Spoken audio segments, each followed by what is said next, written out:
Please note, The Phantom Lover was published in 1921 and may contain period-typical racism, sexism, or other disquieting content.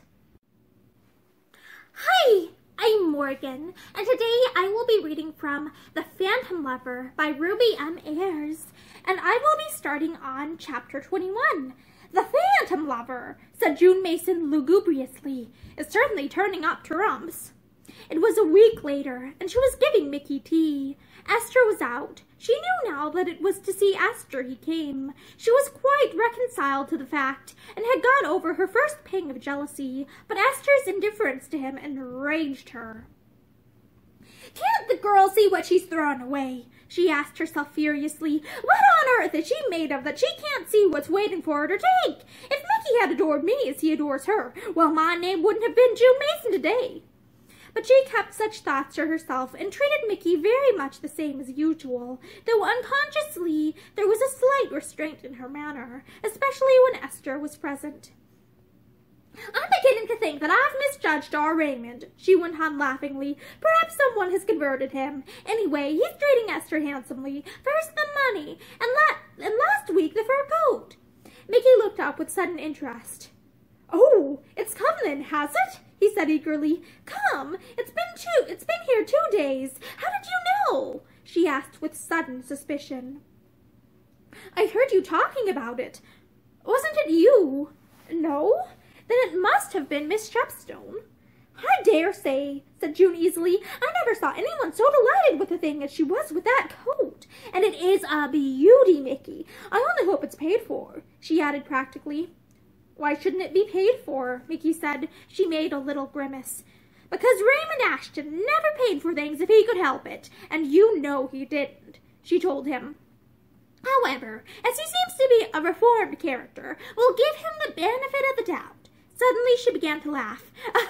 "And that isn't all," she said again. "This morning a collar arrived for that blessed cat." She indicated Charlie sleeping peacefully on the rug.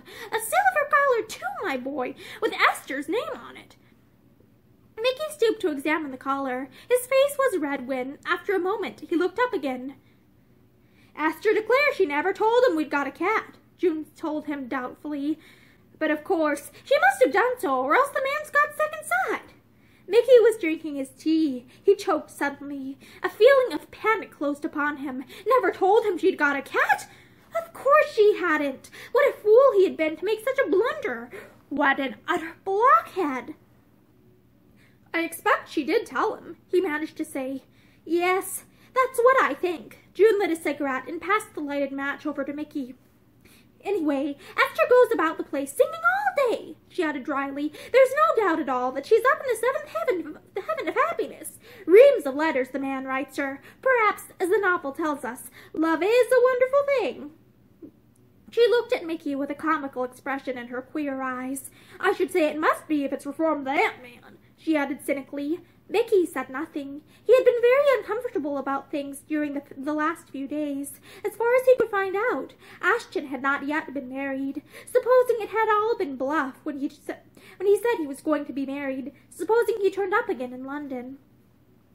Mickey stayed as long as he could in case Esther came in. It was only when he began to feel sure that June knew why he was dragging his visit to such a length that he said he ought to be going. "There's no hurry," she said kindly. "Why not wait till Esther comes in?" Mickey shook his head. He said he couldn't spare the time, but in his heart he knew quite well that he intended to wait. "I suppose she never talks any more about taking a job now, eh?"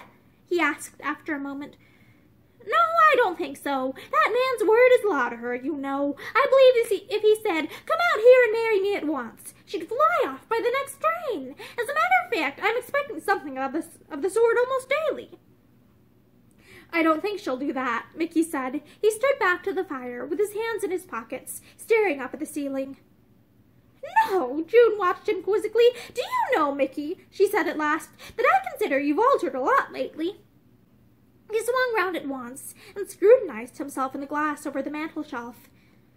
"For the worse or the better?" he asked anxiously. "I know I never was exactly an Adonis." She laughed merrily. "I don't mean your face, stupid, but yourself. You're quite quieter and you don't go about so much. In fact, she challenged him deliberately, I believe you're in love. So I am, said Mickey stolidly. She pretended not to take him seriously. It's no joking matter. I mean what I say.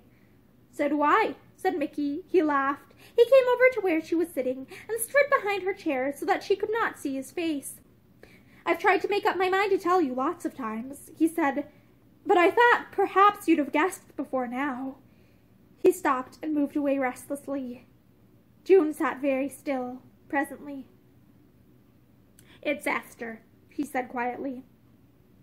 Yes. Poor old Mickey! You needn't be sorry for me. I walked into it with my eyes wide open. I knew she was engaged. I knew it all the time. And Esther, did she know? Have you told her? Yes. She took it as an insult. Perhaps it was. I don't know. You see, I knew she was engaged to that other man. An outsider who isn't worth a thought, June cried indignantly. Mickey, however could she have refused you? He laughed. He looked down at her with a comical expression in his eyes. She's not the first woman who's done that, he reminded her. She sat up with sudden haste. That wasn't anything. But this, said Mickey, isn't anything either, except on my side. You always told me that someday I shouldn't be able to have what I wanted. You were right. I should like to slap her, said June viciously. He laughed outright. If you did, I should slap you, my dear.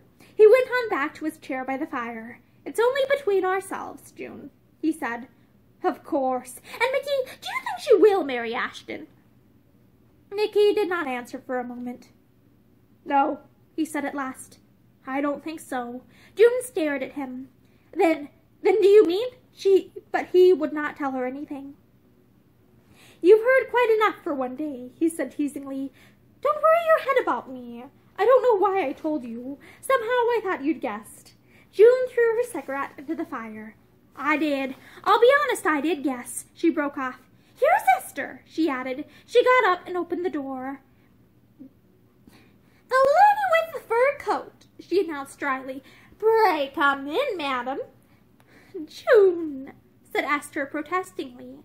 She seemed to guess who was there. She looked past her friend at once to Mickey. She colored faintly as he rose to greet her. He had not seen her in the fur coat before. The dark fur suited her fairness admirably.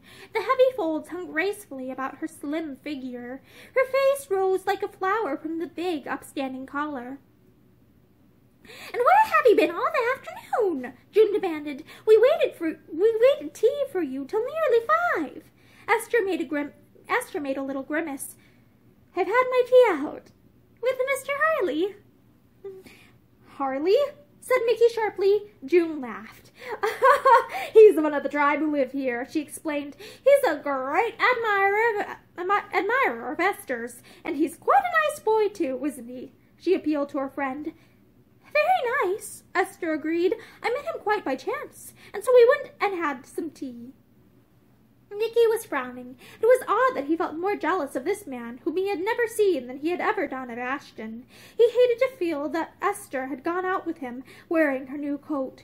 He stood by silently while the two girls chattered together. He felt very much out of it and unwanted. I'm glad everybody likes my coat, Esther said. She had taken it off and was holding it at arm's length, admiring its beauty. It was a lovely present, wasn't it? She appealed to Mickey.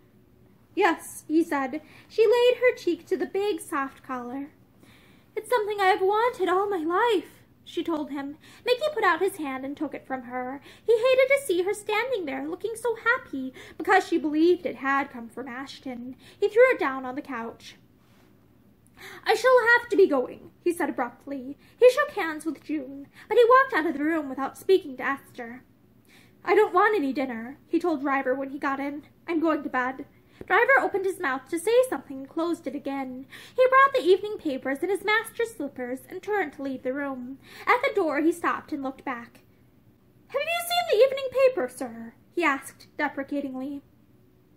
No, said Mickey. Something in the man's voice arrested his attention. He turned in his chair. Why? he asked curtly. Driver came back a step. "There is a notice of Mr. Ashton's marriage in it, that's all, sir," he said woodenly. "I thought that you'd be interested." And that is the end of chapter 21 of The Phantom Lover by Ruby M. Ayres. And that was quite a note to end the chapter on. I hope you have a great day.